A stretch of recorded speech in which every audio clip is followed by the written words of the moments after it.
Muy buenos días, muy buenos días. Estamos aquí con ustedes otra vez, siempre y echando para adelante y siempre muy positivo, que esta infección, que esta pandemia no nos afecte, seguirnos cuidando. Siempre este tip se lo tiro primero porque es importante seguirnos cuidando. El día de hoy, vamos a ver lo que es, vamos a comenzar con algunas vías ascendentes importantes y quizá las relacionamos, mencionar con alguna vía descendente, pero no vamos a dar la vía descendente. Vamos a empezar las vías ascendentes periféricas del cuello hacia abajo y vamos a empezar con la vía temperatura y dolor. Trataré, como siempre, de hacer un video entre 30 y 40 minutos. Es imposible terminar antes, es imposible hacerlo más resumido, sería varios videitos y se me diluye la explicación en varios videos. Me gusta empezar y terminar sobre una materia específica. Pero antes, vamos a ver que hay algunos elementos importantes. Dejé este dibujo acá, que es una representación de un corte medular con sus elementos, que lo vamos a explicar rápidamente ahora, porque también quiero ir dando un poquito de anatomía representativa, no solamente fríamente la vía y ya. Y también hoy tocaremos un poquito lo que es qué tipo de receptores utiliza de forma general, la explicación rápida, qué tipo de receptores utiliza esta vía para poder explorar la vía, saber dónde están esos receptores, qué tipo de neurona en general, cuál neurona participa acá. ¿Ves? Y algo importante sobre hoy, quiero hacer una pequeña explicación de lo que es para muchos suscriptores que pueden ver, o no que son suscriptores, pueden ver este video, conozcan un poquito de lo que es la célula fundamental del sistema nervioso central, la famosa neurona. ¿Ves? Para poder después, entonces, hacer una pequeña resumito rápido de lo que es la sinapsis, muy importante. La sinapsis, que es la famosa comunicación intercelular, en el caso de la neurona, es una comunicación especial a través de una sinapsis. Vamos a explicar un poquito de eso seguidamente. Por lo tanto, vamos a ver aquí cuáles serían los receptores que usa la vía. Sería, por ejemplo, el receptor de Ruffini. Ruffini es en la piel, cuando hay algún estiramiento, es un estiramiento de la piel, lo capta. Y además, calor. La temperatura, o sea, la temperatura, que por ahí es que vamos, la parte caliente, la parte de la temperatura, la parte caliente. Tenemos también las terminaciones libres, encapsuladas, que serían las terminaciones que son no encapsuladas, las aerofines son encapsuladas, las libres no encapsuladas, que son libres, para lo que es prácticamente el dolor. Son nosoceptores, o sea, captan todo lo que tiene relación con nosoceptores, que tiene que ver con dolor. Así, en el asta posterior hay núcleos específicos, áreas específicas que son nosoceptoras. Ahí vamos a venir. También los neurotransmisores que trabajan en esa área son de tipo nosoceptor. ¿Ves? Y tenemos las otras que serían de Krauss, que son para el frío. Tenemos entonces temperatura y dolor. Eso está ubicado en la piel, en todo el área de la piel de todo el cuerpo. ¿Ves? Hay áreas un poco más específicas de esto, hay otras que son, pero en realidad están ubicadas en la piel. Bien, ok, yo voy a ir, a medida que voy explicando, es que tengo la pizarra un poquito, mucho, no es una pizarra tan grande, tengo que ver si me compro una pizarrita un poquito más grande, eso bien. Entonces vamos a ir borrando, ya vimos porque vamos a usarlo después en la vía. Vamos a ver entonces los tipos de neuronas que tenemos en el AL, ya algunas las hemos conocido. Esta sería la pseudomonopolar, La célula monopolar, que es la que se encuentra aquí, en el ganglio espinal. Y ahí le vamos ya poniendo algunos nombrecitos allá. Ganglio espinal, que se encuentra en la raíz posterior. En la raíz posterior dentro del canal medular. ¿Ves? Ahí se encuentra. Tenemos el monopolar, que es tipo Golgi 1 y Golgi 2. La Golgi 1 es una larga, la que está en el córtico espinal, la que está en diferentes lugares, desde el asa, de la parte del asta anterior, hacia afuera, hacia la parte muscular. O sea, eso es de tipo monopolar, porque tiene un solo axón. ¿Ves? Esta célula monopolar tiene un solo axón que se divide en dos. Uno que es central y uno periférico. Está la bipolar, que tiene una porción periférica, que viene de la periferia, y una central. ¿Esa se encuentra en dónde? En la vía olfatoria, en la vía óptica y en la vía acústica, que la habíamos estudiado ya. Y tenemos la multipolar, que se encuentra específicamente aquí. En muchos ganglios que hay en la vía visual, conocimos la multipolar, son los ganglios del aparato autonómico, ahí se encuentra la multipolar. Bien, entonces vamos a ir ahora quitando esto. Ustedes, si quieren, yo lo voy copiando, si ustedes quieren en un momento determinado revisarlo otra vez, pueden parar el video y lo leen. Bien. Vamos a ver entonces los elementos importantes de ese corte medular que yo hice ahí. Fíjense, la médula no es, la médula, como siempre yo digo, en anatomía es 3D. O sea, hay un volumen, no es un plano. La anatomía no se puede estudiar en un plano. La médula, de forma general, es un tubo, ¿verdad? Es un tubo del gordo, fíjense, de grueso aproximadamente, excepto que tiene dos abultamientos, uno cervical y uno lumbar, como habíamos explicado anteriormente. Y prácticamente tiene el grosor de un dedo pequeño, prácticamente de 1 centímetro, 1 centímetro y algo. Miren, todas esas estructuras que llaman estructuritas están dentro de esa área, muy bien pegaditas una a la otra. ¿Ven? Entonces la médula tiene esta forma. Bueno, aquí nada más que haríamos esto. La sustancia gris se encuentra distribuida en el centro y rodeado por sustancia blanca. ¿Ven?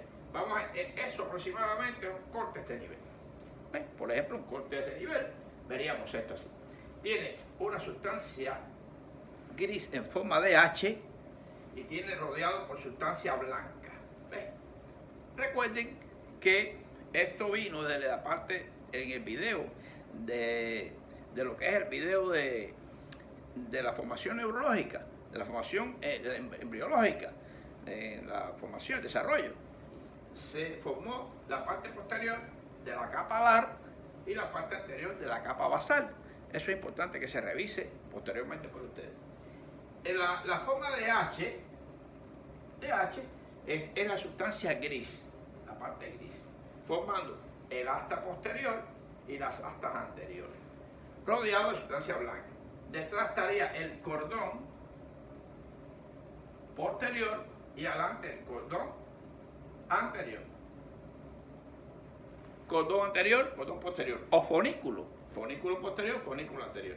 Y fonículo lateral o cordones laterales. Muy importante, cordones laterales.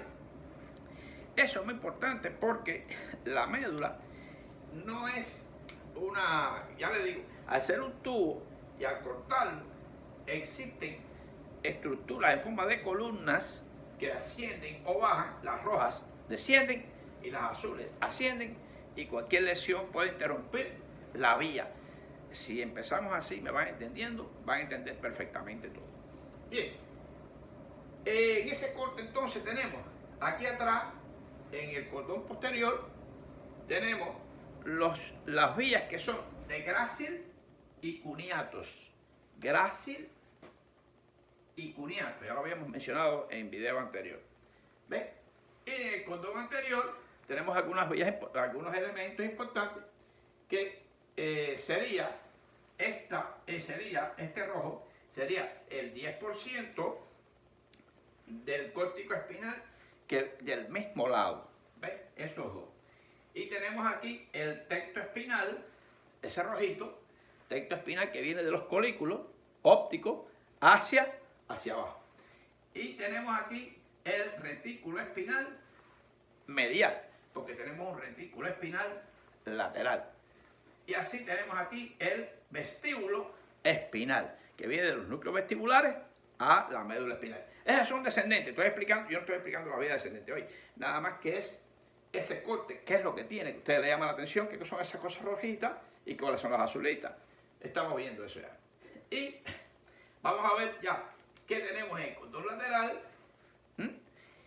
Tenemos estas azules, que es ascendente, es espino cerebelar posterior y espino cerebelar anterior. Y tenemos, que es el que nos va a tomar hoy, que nos va hoy a servir para subir esa vía de dolor y temperatura, que sería el espino talámico. Espino talámico, muy importante, lateral y anterior.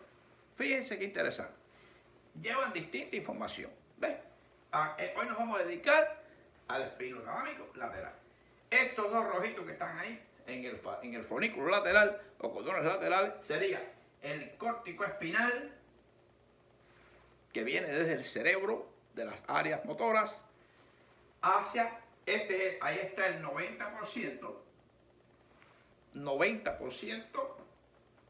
interesante, de la parte contralateral. Por ejemplo, hemisferio derecho, por ejemplo, háganse la idea que este es el lado derecho y este es el lado izquierdo.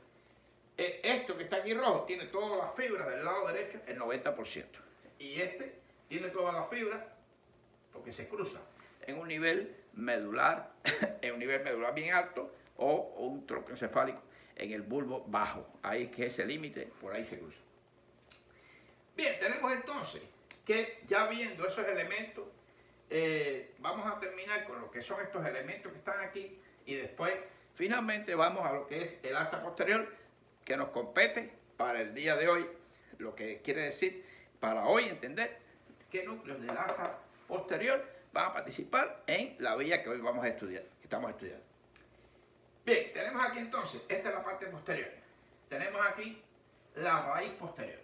Raíz posterior. ¿Ves? Y aquí tenemos la raíz anterior. La raíz posterior, que contiene el ganglio espinal, que tiene la neurona fundamental de esa vía, que es la neurona pseudomolecular, como vimos ahorita, pseudomolecular, donde viene desde fuera la información aferente. No hace una sinapsis específicamente, hace un stop rápido y continúa. Esta es la porción periférica y esta es la porción central. Y penetra en los elementos, núcleos del asta posterior, donde va a estar su segunda neurona. Vamos a explicar ahí, área gelatinosa de Rolando y núcleos propios. Vamos allá ahora. Bien, aquí usted ve que el asta anterior se fusiona y salen a través del agujero intervertebral. Cada vértebra se une una con otra y deja un agujero a través de ahí. En ese caso ya sería lo que es, en este punto sería el nervio espinal. Nervio espinal. Nervio espinal. ¿Cuántos son? 31 nervios a cada lado. Hay autores que 33, en realidad son 31 par de nervios espinales, son pares de nervios espinales. Eso lo estudiaremos más adelante, cuando ya estudiemos los plexos. Los plexos, porque está formado en forma de plexos, distribuido de esa forma. Bien, ahora ese nervio va a tener 4 raíces importantes, o sea, 4 ramos importantes. sería el ramo dorsal, este que sale hacia atrás, ramo dorsal, ramo ventral, tiene los ramos gris y blanco que van a comunicarse. Esta parte del nervio prácticamente está entre lo que es nervio y raíz anterior hacia el ganglio simpático. Ganglio simpático, que es la cadena ganglionar que está paravertebral. Muy importante. Y ya va hacia adelante, ¿ves? Hacia adelante, hacia las partes anteriores, ¿ves? Tiene un ramo ventral y un ramo posterior. Bien, ahí no lo vamos a meter porque eso es una inervación. Depende de qué área, qué músculo, no lo vamos ahora. Simplemente lo más grueso. Y sería el agujero intervertebral, donde sale ese nervio. Muy bien, ya sabemos entonces que puede haber lesión de la raíz. Lleva nada más información de qué tipo. Aferente, la raíz. Y si es la anterior, lleva tipo eferente. La raíz anterior lleva comunicación eferente. La raíz posterior, aferente. Muy bien.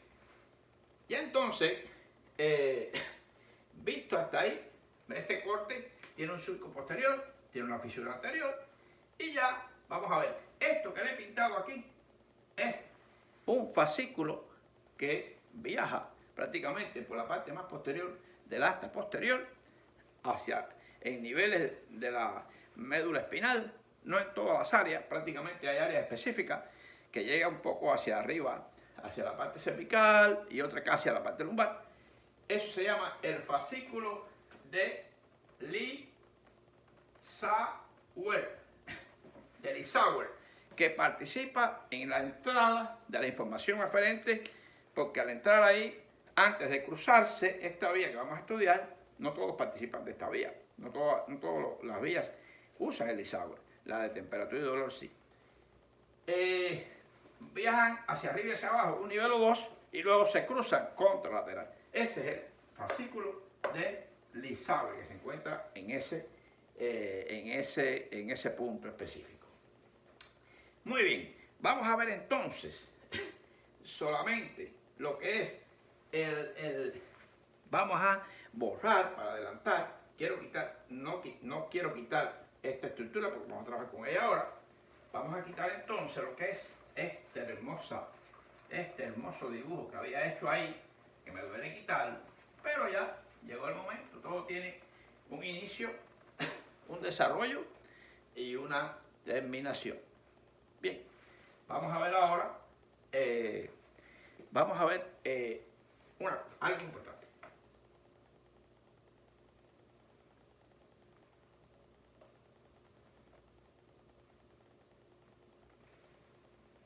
Muy bien, lo que es el asta posterior. Hay unas líneas o unas láminas que se forman, que serían láminas que se forman de esta manera. Así. Ese laminado fíjense, lo voy a hacer de esta manera para que se den cuenta. Por ejemplo, un corte así.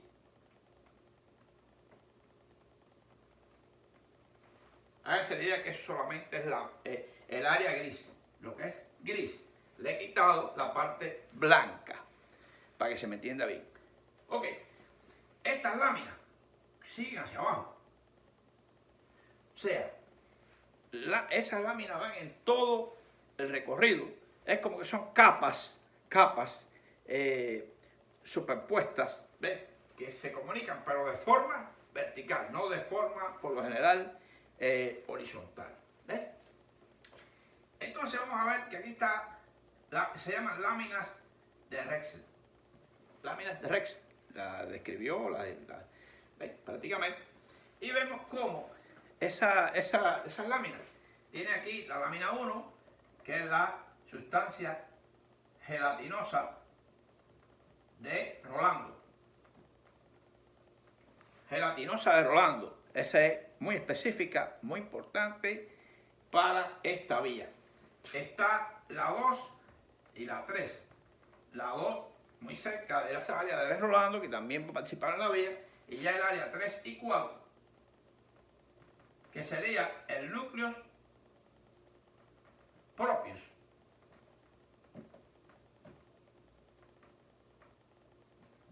Núcleos propios.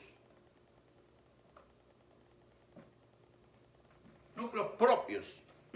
Muy importante. Esos dos elementos son los que vamos a tener en la vía de hoy.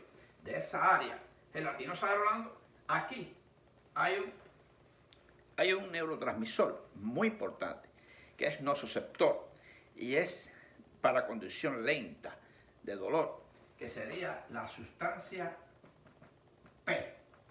Esa sustancia P, muy importante, nociceptor, que es el neurotransmisor importante que vamos a tener en el ganglio. Vamos a ver después lo que es un neurotransmisor. En el ganglio espinal, y lo vamos a tener también en las sustancias gelatinosas de Rolando. Ahí, porque ahí están las segundas neuronas, ahí se dice la segunda neurona de esta vía. Muy importante, muy importante.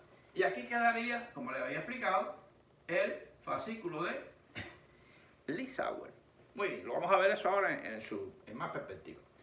Esto es importante lo que le quería explicar. Bueno, hay otras líneas, después está la línea 9,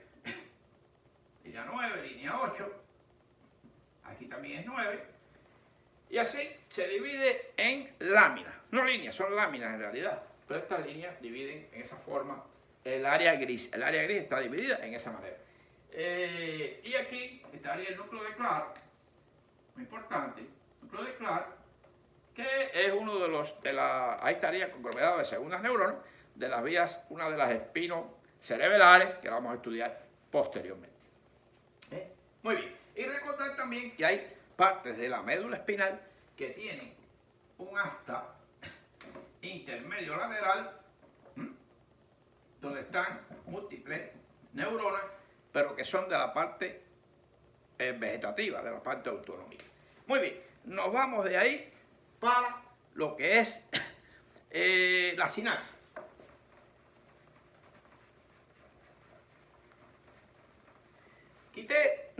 Fíjese, he dejado esto porque este es el esquema general de una sinapsis. El esquema general de una sinapsis del griego unión, enlace,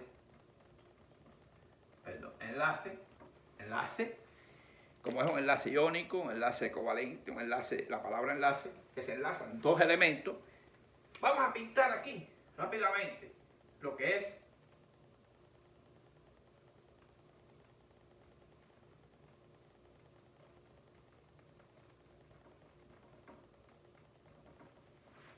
a grandes rasgos una neurona.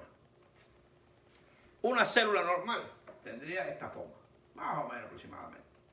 ¿Ven? Con su membrana, citoplasma y núcleo. No me voy a meter ahí. Eso son clases para dar eso. Ok. Fíjense, cada célula de nuestro organismo, de acuerdo a donde esté, tiene especificidades. Hay células que son ciliadas, porque están en el lugar donde tienen que mover secreciones, etc. Pero, por ejemplo, la neurona, que hay distintos tipos, como explicamos anteriormente, la neurona tiene que tener esta forma porque, fíjense, está ubicada, la mayor cantidad de neuronas está ubicada en el cerebro, de 10 millones en adelante, 10 millones de neuronas, muchas neuronas. Fíjense que tienen estas llamadas dendritas. Dendrita, el cuerpo que se llama pericarión o cuerpo neuronal, tiene un axón y tiene vamos a llamarle las terminaciones de la neurona. En forma de pequeño filamento, así termina la terminación de la neurona.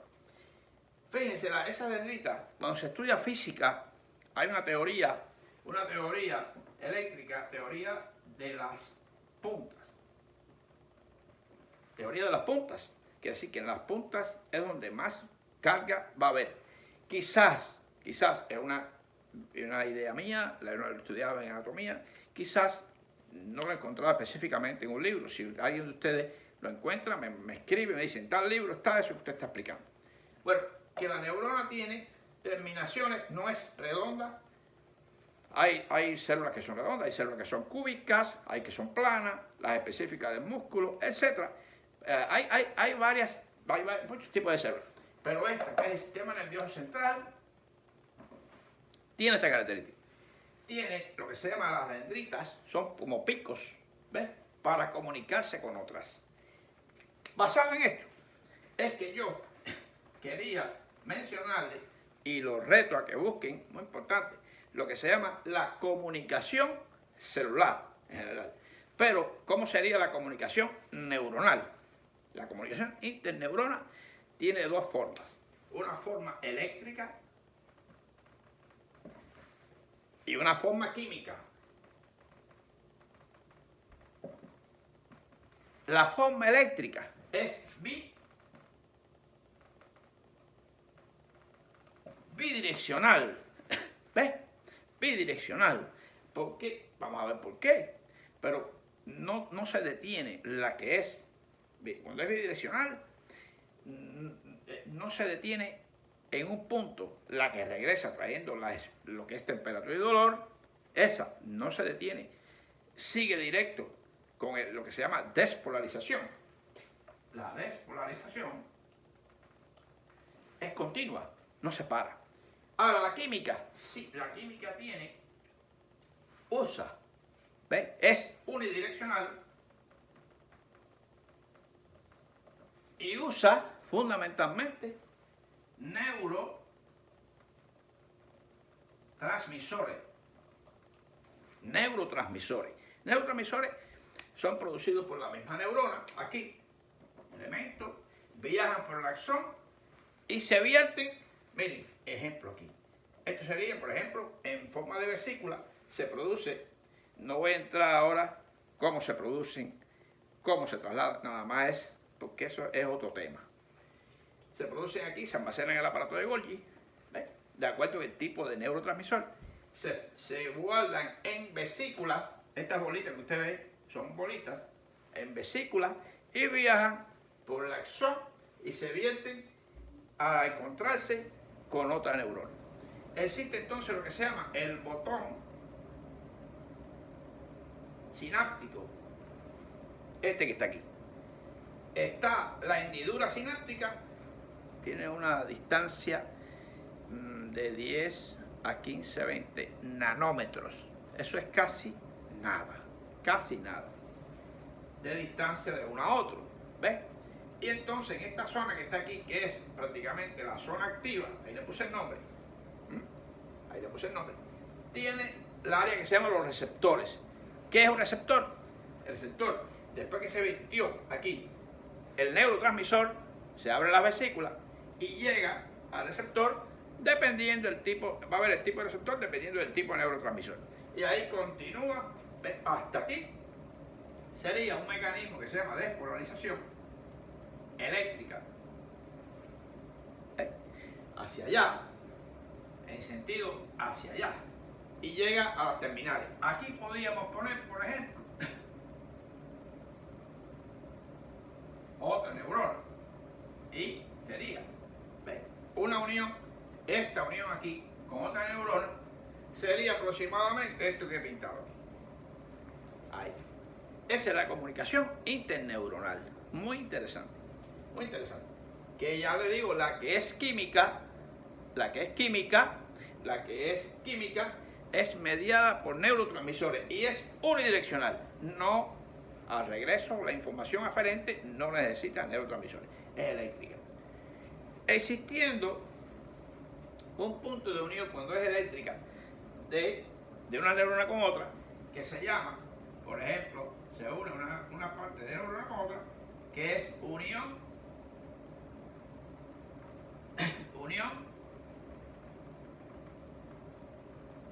GAP.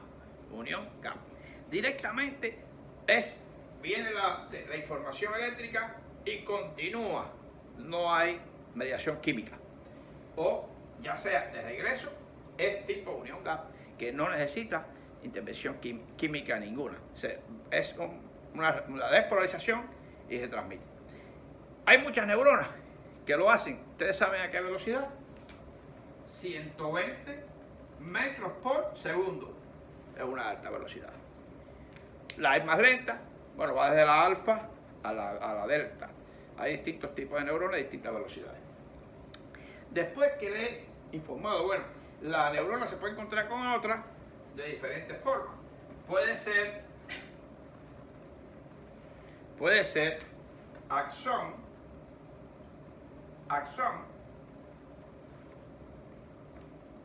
cuerpo, axón, dendrita, y así sucesivamente. Hay muchas formas en que dos neuronas se pueden contactar, pero siempre usando sus terminaciones o las dendritas. No me meto en el metabolismo específico del neurotransmisor en este momento. Pero bueno, vamos entonces, después de esto y conocer la importancia de una sinapsis, ¿ves? Qué interesante que viene una vesícula cargada de neurotransmisor. Por ejemplo, acetilcolina, tilcolina, que lo habíamos visto en el sistema autonómico, importante, que es la primera sinapsis del sistema en el autonómico, simpático y parasimpático. Muy importante. Ahí vendría dentro la acetilcolina. Se vierte aquí y se capta aquí con receptores ACH específicos. ¿Ves? De tipo nicotínico o muscarínico. No me voy a meter ahora en los receptores. Por ahí viene todo eso, poquito a poco. Bien, después de todo esto, veo que el tiempo avanza y me voy a lo que es la vía específicamente. Vamos a la vía. Temperatura y dolor. Vamos a la vía. Bien, tenemos entonces, vamos a ver, aquí, vamos a colocar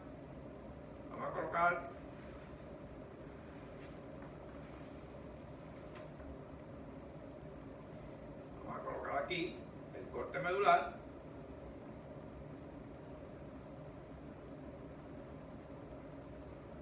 El corte medular, aquí, ¿ves?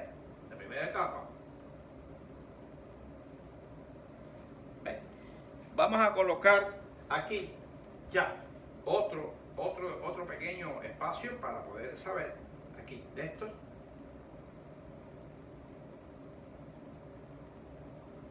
Igual.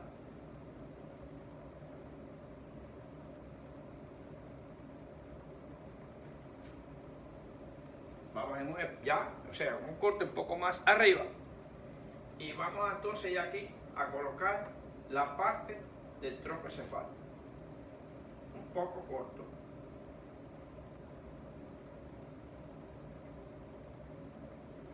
Tronco encefálico. Vamos a pintar aquí tálamo. ¿Ves? Vamos a pintar aquí cápsula interna. Y vamos a pintar aquí un poco bien. Vamos a pintar aquí el área ya el cerebro. Muy bien. Vamos a pintar aquí.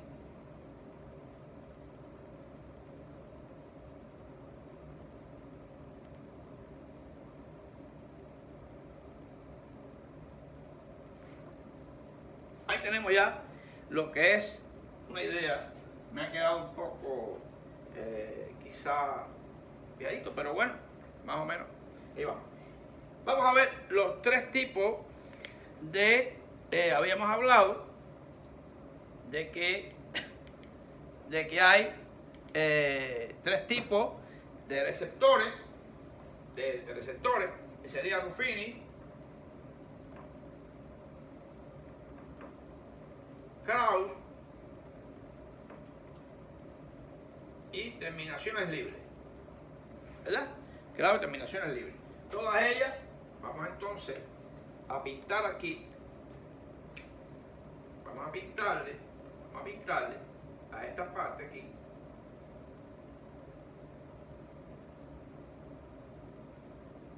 lo que es la la parte gris. ¿Eh? La parte gris, vamos a pintarla. Y vamos a pintar entonces aquí. Vamos a pintar en este lado el espino talámico de este lado y el espino talámico de este lado. Ya lo habíamos conocido ahorita. ¿Ves? Ese espino talámico, ese se divide en dos. Sería neo espino talámico y paleo espino talámico. Paleo viene de más antiguo. Este lleva una velocidad lenta y el neo una velocidad rápida, basado en los neurotransmisores. Vamos a poner aquí qué neurotransmisores pueden estar por aquí. Sustancia, los neurotransmisores. Sustancia P, glutamato.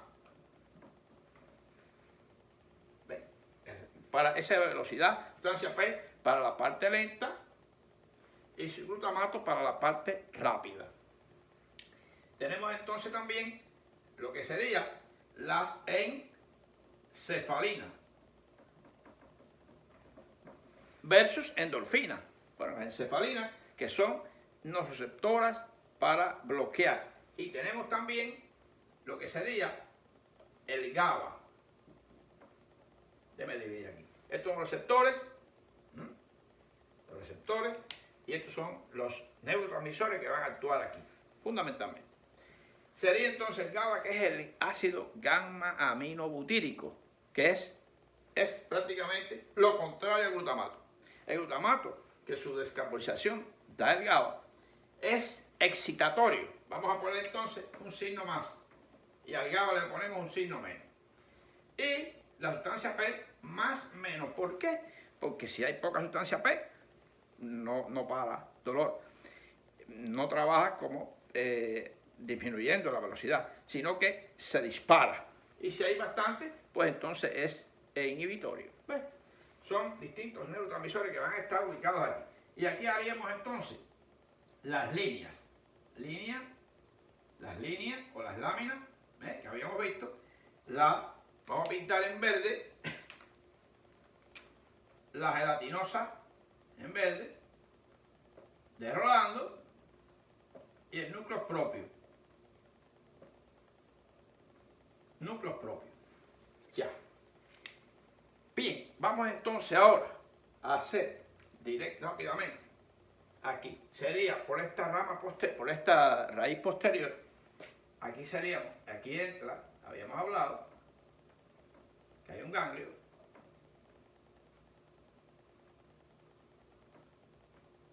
Bien. Como vimos ahorita en la anatomía del corte medular, aquí estaría una neurona pseudo monopolar. Entonces, en la piel en la piel hay estos receptores y ahí entra por la vía posterior, por la raíz posterior, como primera neurona en el ganglio, donde hay gran cantidad de sustancia P. Igual que en el área gelatinosa, el área gelatinosa de Rolando, sustancia gelatinosa de Rolando, ahí hay mucha sustancia P. Fíjense entonces, vamos aquí a hacer algo. Cuando entra la situación de temperatura o dolor, que son a los nociceptores que se encuentran aquí, por el fascículo de Lissauer, ascienden y descienden 1 o 2 niveles.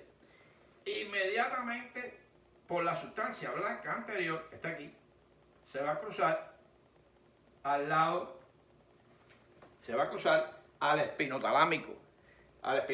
Uno va al espinotalámico neo y otro va al neo y otro va al paleo. El neo va rápido, fíjense, aquí estaría ubicada en lo que es el espinotalámico, aquí en esta zona, aquí está, aquí en la gelatinosa Rolando estaría la segunda aquí, en este lado, perdón, pero es lo mismo, la segunda neurona. Ahí. En esa segunda neurona es que viene entonces lo que pinté de la sinapsis, que se vierte. ¿Qué neurotransmisores? Hay un compendio de neurotransmisores ahí, ya sea sustancia P, receptor, glutamato excitatorio para la parte del neo, que es conducción rápida, y GABA o encefalina para la parte de conducción lenta. ¿Ves? Se vierten ahí para disminuir esa velocidad. Inmediatamente, fíjense que de ahí, de este lado, asciende, empieza a ascender, va por el espinotalámico de este lado, lo voy a cambiar un poquito aquí, y pasa por el bulbo, sigue protuberancia y llega al núcleo ventral posterolateral del tálamo, donde está, o sea, ahí se inicia la segunda y ahí estaría la tercera neurona. Tercera neurona que pasa por el brazo posterior, ¿ves? ¿A dónde llegaría? Si dividimos aquí, acuérdense de los músculos, a la parte de pierna, el pie, tórax, la parte inferior, iría aquí, iría aquí. Ahí terminaría. Y ahí estaría la cuarta neurona. ¿Cuántas neuronas son? Sería primera neurona, lo que son las neuronas pseudomonopolares, en la gelatinosa de Rolando y núcleos propios, gelatinosa de Rolando y núcleos propios. Núcleos propios, ahí estaría ubicado aquí, núcleos propios, y ahí llega, ahí están ubicadas las segundas neuronas. ¿Ves? Segunda neurona, ahí se inician. Ascienden fíjate, por el cordón contralateral, se cruzó, o sea, al otro lado, ¿eh? Muy importante eso. Se cruza y asciende. Quiere decir que el área somatoestésica izquierda, por ejemplo, va a recibir la sensibilidad, la mayoría de la sensibilidad, el mayor por ciento de temperatura y dolor del lado contralateral del cuello hacia abajo. Muy importante eso, muy importante. Bien, y aquí estaría ubicada la segunda neurona. Aquí sería cabeza. ¿Ves? Y aquí piernas. ¿Ves? Por eso no va hacia ahí, va hacia la parte inferior. Ese sería el resumen de... aquí va un poco por la parte un poco lateral. Recuérdense que va un poco lateral. Es interesante porque hay síndromes como son o de Yerine o Wallenberg, de Yerine, que es la parte medial, y los Wallenberg, la parte lateral. Eso es importante para el futuro, saber en qué área específica del tronco encefálico hubo una lesión, y entonces yo saber por qué área específica del resto del cuerpo está afectada y qué está afectado. Muy importante. Entonces, fíjense que ahí iríamos ahora simplemente a mencionar, quitaríamos esto para explicar algo sobre lo que es la exploración. Fíjense, ya vimos todo esta vía. Vamos a la exploración rápidamente. Para eso tendríamos que pintar el famoso muñequito que a mí me gusta. Rápidamente.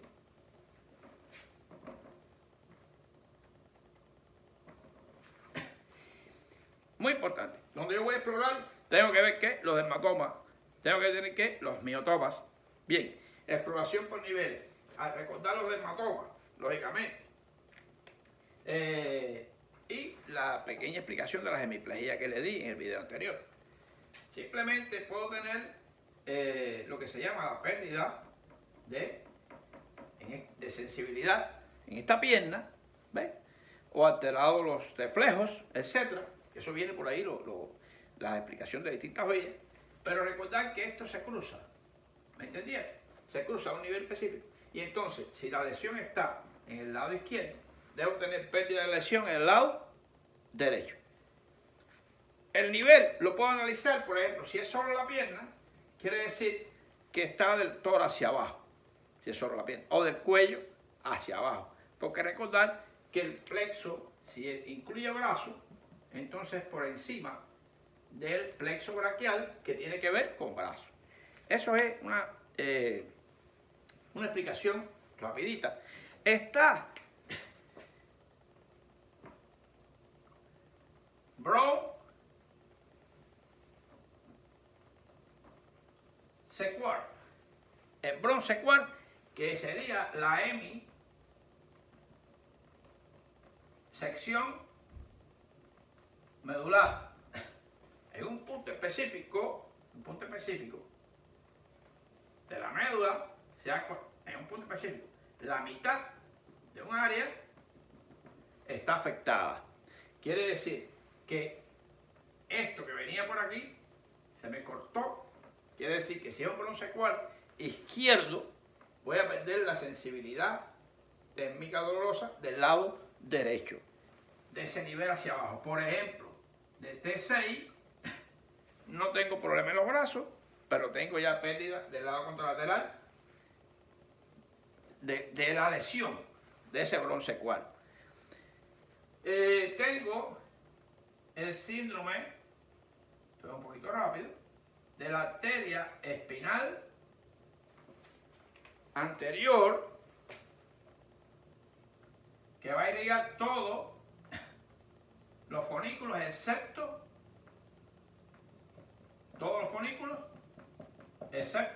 el posterior. Lo único que no voy a perder es la vía que va por los cordones posteriores.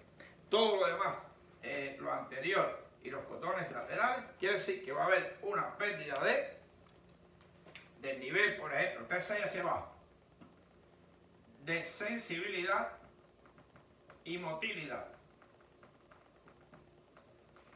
Bien, muy importante. Fíjense que no he tocado las vías descendentes, porque el retículo espinal, el tecto espinal controlan, el vestíbulo espinal controlan los movimientos finos, y cuando viene del retículo espinal trae inclusive del extrapiramidal para control de movimientos finos. No me he metido ahí, nada más que es la vía para que ustedes sepan. Además tengo el famoso, voy a copiarlo aquí, Guillain-Barré. Asociado con bacterias, asociado con el bacilo de Epstein-Barr, que puede producir, ya en este caso me va a hacer una parálisis sensitiva y motora ascendente. Y a la hora de explorar, bueno, es bilateral, por tanto, en este caso, porque es más bien química, afecta el líquido cerebroespinal, afecta todo, afecta en general a la médula, pero va ascendiendo. Esa es otra que puedo revisar. Y otra que puedo revisar es el